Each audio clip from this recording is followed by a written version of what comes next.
அனைவருக்கும் வணக்கம்.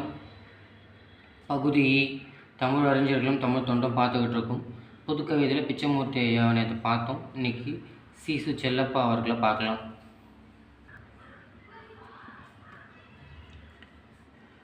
சீசு செல்லப்பா 1912 பிறந்திருக்காரு. 1998 வரைக்கும் வாழ்ந்திருக்கார். பிறப்பு சின்னமனூர், தேனி மாவட்டம். முடியரசனும் தேனி மாவட்டம் பெரிய குளத்தில் தான் பிறந்திருப்பார். சரியா? சீசு செல்லப்பாவும் முடியரசனும் ஒரே பக்கத்து ஊரை சேர்ந்தவர்கள். சிறப்பு பெயர்னு பார்த்தோன்னா புதுக்கவிதை புரவலர்.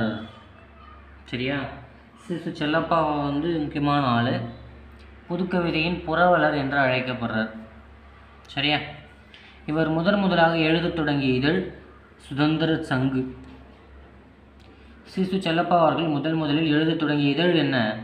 சுதந்திர சங்கு.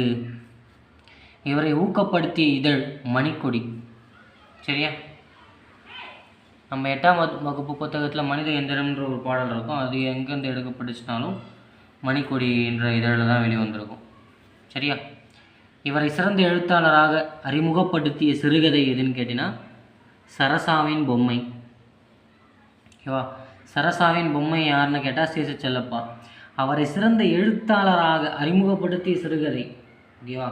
சீசு செல்லப்பா அவர்களை சிறந்த எழுத்தாளராக அறிமுகப்படுத்திய சிறுகதை எதுன்னு கேட்டால் சரசாவின் பொம்மை.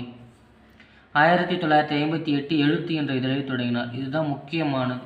ஓகேவா? 1958 எழுத்து என்ற இதழில் தொடங்கினார். இந்த இதழை தமிழ் சிறு பத்திரிகைகளின் முன்னோடி என்று அழைக்கப்படுகிறது. சரியா?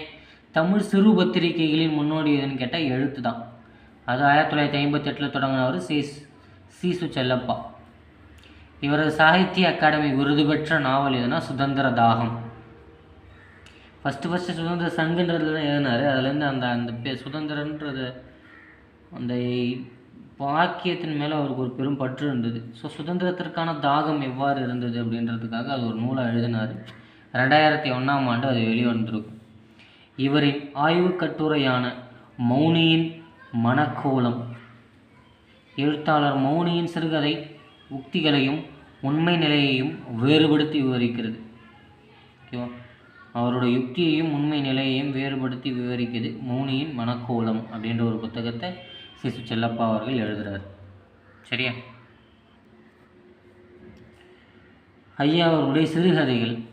ஓகேவா? சரசாவின் பொம்மை அவரை அடையாளப்படுத்தியதுன்னு நம்ம பார்த்தோம். மணல் வீடு, சத்தியாகிரகி, மலைமேடு, மார்கழி மலர்,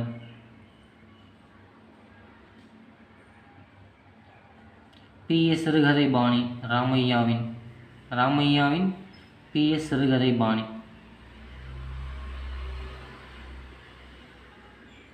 மணல் வீடு, மலைமேடு, சத்தியாகிரகி, சரசாவின் பொம்மை இதெல்லாமே சிறுகதைகள்.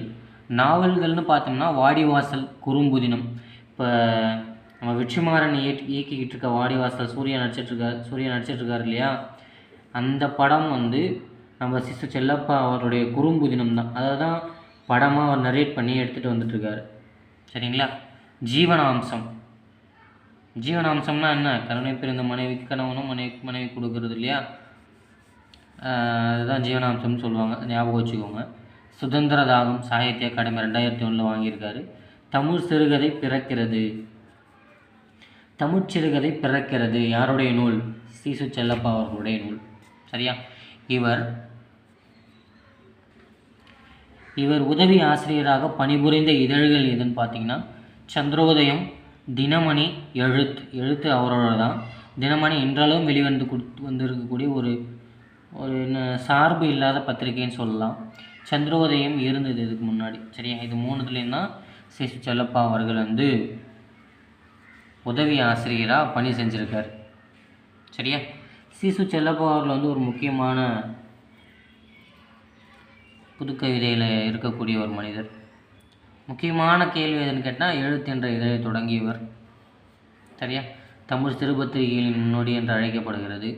சாகித்ய அகாடமி எந்த ஆண்டு எந்த நூலுக்காக. ஓகேவா? இது ரெண்டையும் நல்லா தெரிஞ்சு வச்சுக்கோங்க. சரியா? நன்றி, வணக்கம்.